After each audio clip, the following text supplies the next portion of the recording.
अस्सलाम वालेकुम स्टूडेंट्स। आज हमने चैप्टर नंबर 6 का लेक्चर नंबर 5 स्टार्ट करना है, जो कि हमारे चैप्टर का लास्ट लेक्चर होगा। आज हमने 4 टॉपिक्स डिस्कस करने हैं, जिसमें सबसे पहले हम देखेंगे कि कॉपीराइट एक्ट क्या होता है। दूसरे नंबर पे हम देखेंगे कि रीजंस ऑफ डाटा लॉस, कि डाटा के लॉस होने की क्या वजूहत हो सकती हैं। तीसरे नंबर पे देखेंगे कि पासवर्ड क्या होता है और इसका पर्पज़ क्या है। और टॉपिक नंबर 4 हम देखेंगे कि बैकअप्स क्या होता है और उसकी टाइप्स कौन कौन सी हैं। तो स्टार्ट करते हैं सबसे पहले कि कॉपीराइट एक्ट क्या चीज़ है। एक्ट का मतलब होता है कानून। तो कॉपीराइट का एक कानून है, उसके बारे में हम डिस्कस करते हैं। Copyright act 1976 is a principal law that govern software piracy. ये 1976 में एक कानून बनाया गया था जो कि सॉफ्टवेयर की पायरेसी के बारे में था, यानी कि सॉफ्टवेयर को कॉपी करने के हवाले से। Some amendments were made in this act in 1983, और इस 1983 में इस कानून में कुछ अमेंडमेंट्स भी की गई, यानी कि तब्दीलियाँ भी की गई। Software piracy is now a punishable crime, और सॉफ्टवेयर पायरेसी एक पनिशेबल क्राइम है, यानी कि अगर कोई किसी के सॉफ्टवेयर को कॉपी करेगा तो ये एक पनिशेबल क्राइम होगा।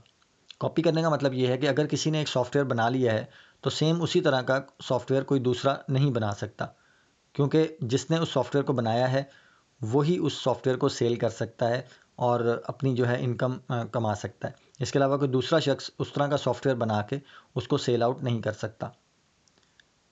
आप इसमें सेकंड लास्ट लाइन में देखें, he has the right to sell it in the market. Software piracy deprives the developer from this right. देखिए, सॉफ्टवेयर पायरेसी का जो कानून है वो डेवलपर को इस बात का हक देता है कि वो सिर्फ अपने सॉफ्टवेयर को मार्केट में सेल कर सकता है। उसी सॉफ्टवेयर की कॉपीज़ बनाकर कोई दूसरा शख्स जो है उसको सेल नहीं कर सकता, और अगर कोई ऐसा करेगा तो उसे पनिश होगी। Copyright act is use to punish the persons involve in software piracy. यही बात उसने लास्ट में की है कि कॉपीराइट एक्ट जो है वो इस बात को यकीनी बनाता है कि सॉफ्टवेयर पायरेसी जो भी शख्स करेगा उसको सज़ा मिलेगी। उसके बाद दूसरा टॉपिक स्टार्ट करते हैं, list some reasons of data loss. अब डाटा के लॉस होने की कुछ वजूहत हैं, बिल्कुल सिंपल सा टॉपिक है। देखें, इसमें पहली वजह हो सकती है सबूतैज। सबूतैज का मतलब होता है कि शरारत के तौर पर या किसी को नुकसान पहुंचाने के तौर पर जानबूझकर किसी के डाटा को नुकसान पहुंचाना। तो जानबूझकर भी आपके डाटा को कोई नुकसान पहुंचा सकता है, डिलीट कर सकता है। दूसरे नंबर पे है मशीन फेलियर। आपका हार्डवेयर यानी कि आपका मोबाइल ख़राब हो सकता है या आपका कंप्यूटर ख़राब हो सकता है, जिसकी वजह से उसमें जो डाटा है वो लॉस हो सकता है। इसमें तीसरी रीज़न है सॉफ्टवेयर एरर। आपके सॉफ्टवेयर में कोई प्रॉब्लम हो सकता है कि विंडोज़ करप्ट हो गई है, जिसकी वजह से आपका इंपॉर्टेंट डाटा जो है वो लॉस हो गया है। पॉइंट नंबर 4 में देखें, ह्यूमन एरर। आपकी गलती की वजह से भी आपका डाटा डिलीट हो सकता है। मतलब आपने अगर गलती से कोई बटन प्रेस कर दिया जिसकी वजह से आपका डाटा जो है वो डिलीट हो गया। और लास्ट पॉइंट है पावर फेलियर, यानी कि बिजली जाने की वजह से अचानक से बाज़ औक़ात कंप्यूटर चलते हुए बिजली चली जाए तो कुछ इंपॉर्टेंट डाटा जिसके ऊपर आप काम कर रहे होते हैं वो लॉस भी हो सकता है। तो ये 5 वजूहात हैं जिसकी वजह से डाटा लॉस हो सकता है। उसके बाद नेक्स्ट टॉपिक देखते हैं, what is password, what is it's purpose, और उसका मकसद क्या है। देखिए, पासवर्ड के बारे में हम सबको पता ही है कि password is a secret word that is use to protect a computer system और प्रोग्राम। किसी भी प्रोग्राम को या कंप्यूटर सिस्टम को प्रोटेक्ट करने के लिए जो एक वर्ड इस्तेमाल किया जाता है उसे पासवर्ड कहते हैं। इट में कंसिस्ट ऑफ नंबर्स, अल्फ़ाबेट्स और बोथ। पासवर्ड में आप नंबर्स भी यूज़ कर सकते हैं, अल्फ़ाबेट्स भी यूज़ कर सकते हैं। The user has to type the password to access the computer system, और फिर आपको कंप्यूटर को एक्सेस करने के लिए यानी कि यूज़ करने के लिए पासवर्ड लगाना होता है। अब इसका मकसद देखते हैं। The purpose of password is to protect data stored on a computer. It protects data from being lost, misused और deleted by any person.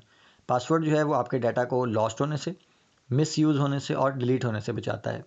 The system can be accessed by a person who knows the password. देखें, सिर्फ वही शख्स password computer को access कर सकता है या सिस्टम को एक्सेस कर सकता है जिसके पास पासवर्ड होगा।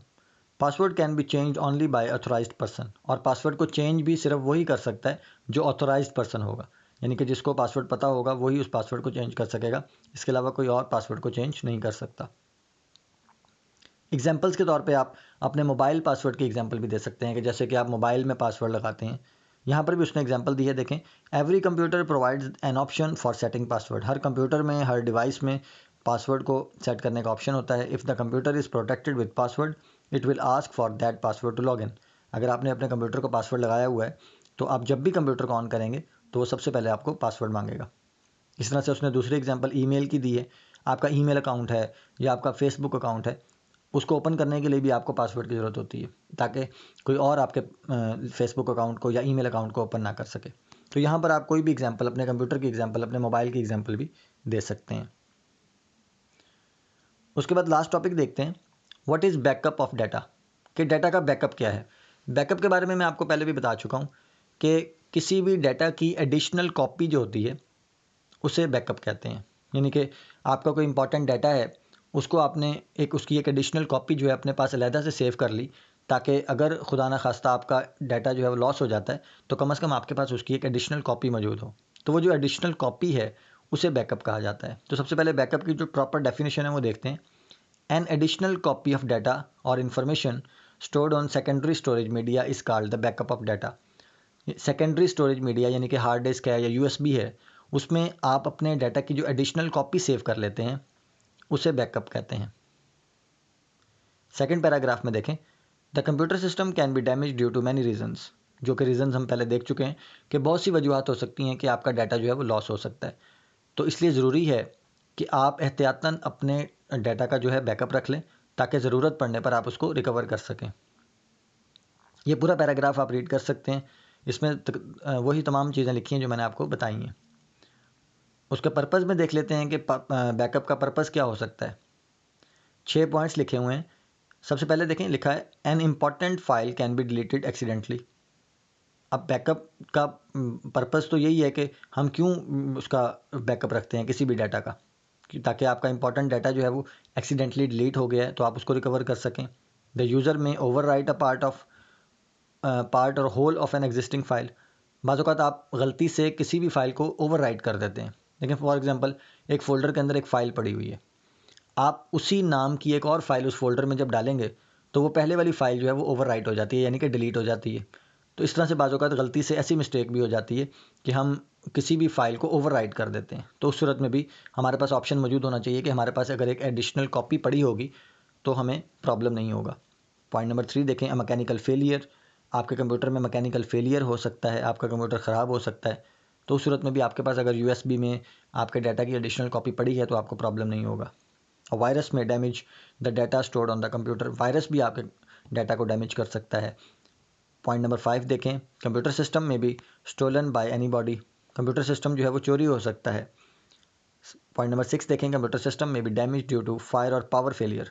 बिजली जाने की वजह से या आग लगने की वजह से, ऐसा कोई भी एक्सीडेंट की वजह से भी आपके कंप्यूटर सिस्टम डैमेज हो सकता है। तो ये 6 वजूहत हैं बैकअप रखने की, यानी कि बैकअप रखने की जो वजह है, हम इन 6 वजूहत की वजह से अपने डाटा का बैकअप रखते हैं।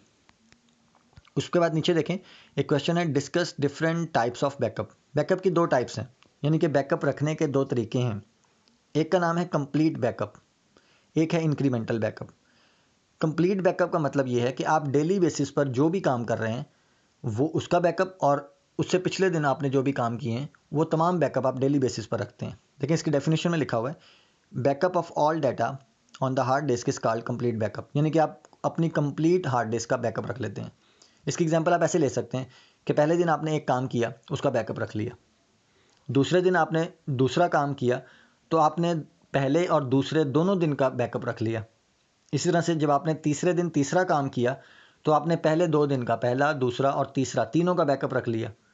इस तरह से चौथे दिन भी आपने पिछले तीनों दिन का बैकअप भी साथ में रख लिया। तो यानी कि आप डेली बेसिस पर पिछले तमाम बैकअप्स जो हैं वो आप रखते हैं। तो इसे कहते हैं कंप्लीट बैकअप। आप सिंपल कह सकते हैं कि पूरी हार्ड डिस्क का बैकअप रखना, उसे कंप्लीट बैकअप कहा जाता है। इसका एक नुकसान ये है कि इसमें स्पेस बहुत ज़्यादा होती है, क्योंकि आप डेली बेसिस पर पिछली तमाम चीज़ों का बैकअप रख रहे होते हैं। हालांकि आप उसका बैकअप पहले भी रख चुके होते हैं, लेकिन आप डेली बेसिस पर पिछला तमाम बैकअप दोबारा से रख रहे होते हैं, तो आपके जो है कंप्यूटर की स्पेस जो है वो ज़ाया होती है। इसके बाद इंक्रीमेंटल बैकअप का मतलब है, देखें इंक्रीमेंट के लफ्ज़ से है कि हर इंक्रीमेंट होने वाले काम का बैकअप रख लेना। यानी कि पहले दिन अगर आपने एक काम किया है तो उसका बैकअप रख लें, दूसरे दिन अगर दूसरा काम किया है तो सिर्फ उसी का बैकअप रखें, पहले दिन का बैकअप दोबारा नहीं रखना। तीसरे दिन तीसरा काम किया है तो उसका बैकअप, चौथे दिन चौथे काम का बैकअप। तो इस तरह से डेली बेसिस पर जो चीज़ आप इंक्रीमेंट कर रहे हैं, सिर्फ उसी का बैकअप आप डेली बेसिस पर रख लेते हैं। इसकी प्रॉपर डेफिनेशन देख लेते हैं। Incremental backup creates a copy of only the data that is newly created. देखिए सिर्फ उसी डाटा को हम बैकअप रखेंगे जो न्यू क्रिएट किया गया है। This process is performed automatically in some softwares. Second line में लिखा हुआ है कि कुछ सॉफ्टवेयर्स के अंदर ये जो इंक्रीमेंटल बैकअप है ये ऑटोमेटिक परफॉर्म भी किया जाता है, यानी कि उनमें सिस्टम होता है कि आप डेली बेसिस पर, जैसे बैंक्स के सॉफ्टवेयर की हम एग्जांपल ले सकते हैं कि बैंक्स के अंदर जो डेली बेसिस पर वो काम करते हैं, शाम के टाइम एक अलार्म के टाइप या एक उनके सॉफ्टवेयर के अंदर एक सिस्टम होता है कि वो 5 बजे या 6 बजे पूरे दिन के काम का एक बैकअप स्टोर कर देता है। इस तरह से अगले दिन जो उन्होंने काम किया उसका बैकअप स्टोर कर दिया जाता है। तो डेली बेसिस पर जो काम इंक्रीमेंट हो रहा है उसका बैकअप स्टोर कर दिया जाता है। आज हमारा टॉपिक इतना ही था। नेक्स्ट लेक्चर में इंशाल्लाह हम चैप्टर नंबर 7 स्टार्ट करेंगे। जज़ाकल्लाह।